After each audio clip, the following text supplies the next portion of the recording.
All right, so to begin, I usually like to start with two disclaimers, one of which has to do with the fact that nearing the end or the middle of my talk, there's going to be a lot of trolls. And with trolls comes a kind of offensive shitstorm. So there's going to be a lot of bad language and racism. And usually when I give this talk to a law school audience, make sure to give this disclaimer. I think with an ITP audience, it's probably not a big deal. I'm also going to be suggesting something controversial, which is maybe we should see trolls as tricksters. And if you don't know what a trickster is, that's okay, because I'll explain that later. Now, the second disclaimer has to do with the object and subject of my scholarship for the last 10 years, which has to do with computer hackers. Now, computer hackers in the wild, in the field, are very easy to identify. Those are two really good examples of computer hackers, right? Yet when I write about them, it's actually much, much more difficult to define them. They may share a love of computing. There's a kind of general ethos for information freedom, for privacy, for access. But if you kind of really pay attention to both the history and the current manifestations of hacking, what you see are a lot of variations. And so I talk a lot about genealogies or variants of hacking. And if you're interested in that, I've written a little bit about it, and I'm publishing more. So for example, one variation that I'm quite interested in has to do with phone phreaking, which were people who would kind of break into the phone system that had then morphed into the hacker underground. And I think there's a relationship with trolling. Another variation has to do with free and open source software whose roots lie in university community. Now, these genealogies aren't kind of separate worlds. They overlap, but the differences matter.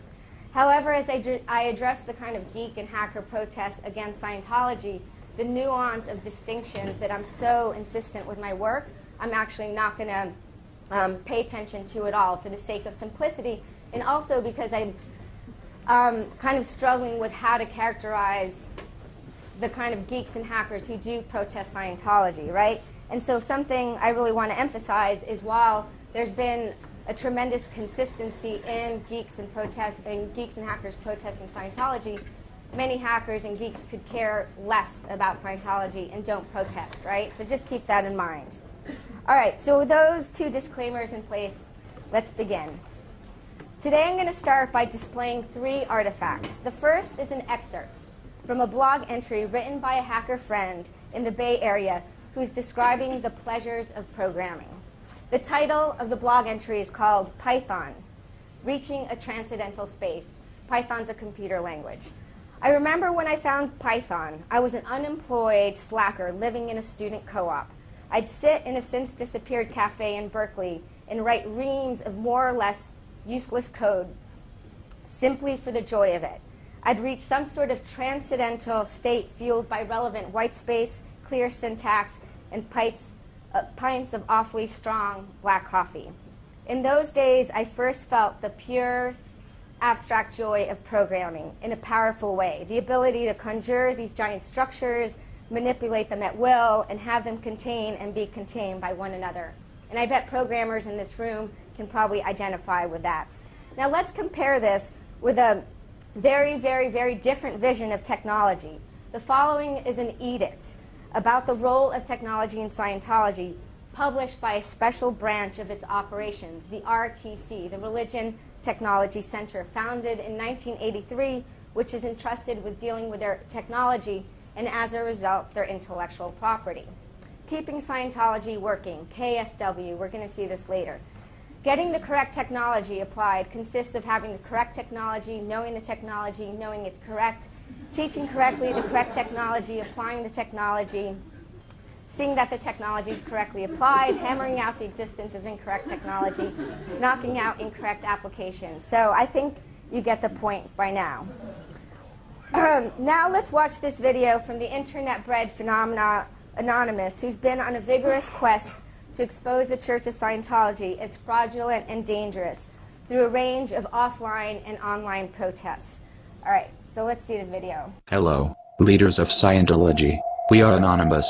Over the years, we have been watching your campaigns of misinformation, your suppression of dissent, your litigious nature, all of these things have caught our eye. With the leakage of your latest propaganda video into mainstream circulation, the extent of your malign influence over those who have come to trust you as leaders has been made clear to us.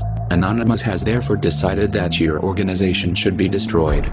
For the good of your followers, for the good of mankind and for our own enjoyment, we shall proceed to expel you from the internet and systematically dismantle the Church of Scientology in its present form. We recognize you as serious opponents, and do not expect our campaign to be completed in a short time frame. However, you will not prevail forever against the angry masses of the body politic. Your choice of methods, your hypocrisy and the general artlessness of your organization have sounded its death knell. You have nowhere to hide. Because we are everywhere. You will find no recourse in attack. Because for each of us that falls, 10 more will take his place. We are cognizant of the many who may decry our methods as parallel to those of the Church of Scientology. Those who espouse the obvious truth that your organization will use the actions of Anonymous as an example of the persecution of which you have for so long warned your followers. This is acceptable to Anonymous. In fact, it is encouraged. We are your SPs. Over time, as we begin to merge our pulse with that of your church, the suppression of your followers will become increasingly difficult to maintain. Believers will become aware that salvation needn't come at the expense of their livelihood. They will become aware that the stress and the frustration that they feel is not due to us, but a source much closer to them. Yes, we are SPs, but the sum of suppression we could ever muster is eclipsed by that of your own RTC. Knowledge is free. We are Anonymous. We are Legion. We do not forgive. We do not forget. Expect us. One of the things I want you guys to remember, they mentioned that they do this for their own enjoyment. Some of my students do write this well. They're in my class, in here. And they mention RTC, SPs, things that we're going to see again, okay? So let me just get back into my slides. That's the last time I'm going to have to get out of them. So contained within these 3 artifacts lies the initial, though incomplete, answer to the following question, which forms the basis of my talk. Why have internet enthusiasts, many of them geeks and hackers, been drawn to denounce Scientology so vehemently and for over 2 decades? It should strike us as a little bit odd and thus in need of some explanation that one of the oldest and recurring battles on the internet, a place where conventional wisdom says the only constant is change, has been waged between these 2 groups.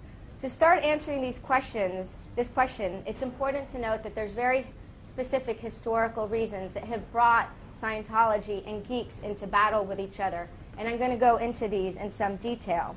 But my cultural proposition, my basic thesis as an anthropologist is the following.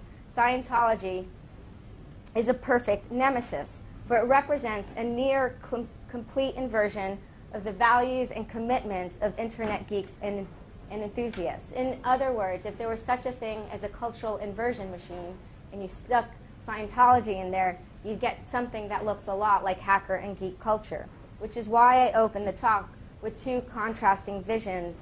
One might even say antipodal visions of technology. So before I get to Anonymous and before I flesh out as well as complicate my theory of antipodal cultural relations, I'm going to provide a brief history of the initial battles waged in the 1990s between Scientology and its critics. And to do so, I'm going to tell you how I fell into this topic, because it tells us something very important about the role of contingency in all of this. So most of my research concerns how and why free software developers and hackers reformulate liberal principles such as free speech through their techno-legal practices. And I do so in light of the pleasures of hacking, the forms of bliss and joy that often deviate and run against the grain of liberal commitments. So when I was conducting field work, mostly in San Francisco, Scientology was raised with remarkable frequency. Most of these references came in the form of a snide joke. Other times they were more substantial. For example, some people said, oh yeah, I was on the Usenet group where we criticized Scientology. Another person told me that they released secret church documents. It came up most dramatically when I spent some time among a loose collective of hackers in the Netherlands, the Hippies from Hell, only to discover that one of its members was engaged in a serious multi-year legal battle after Scientology had sued her. She eventually won. And they sued her because she had posted church documents on the internet, documents that already existed. So anyone involved in the ethnographic enterprise knows that you're exposed to a whole lot of information and data that you don't know what to do with it. Sometimes it's because it's completely irrelevant to your topic, and other times, and this was the case with Scientology, just sheer incomprehension. So I completely filed away this information only to access it again when I ended up a few years later, somewhat randomly, in the very, very, very, very north of Canada at the University of Alberta, where there happens to be the largest Scientology archives in the world.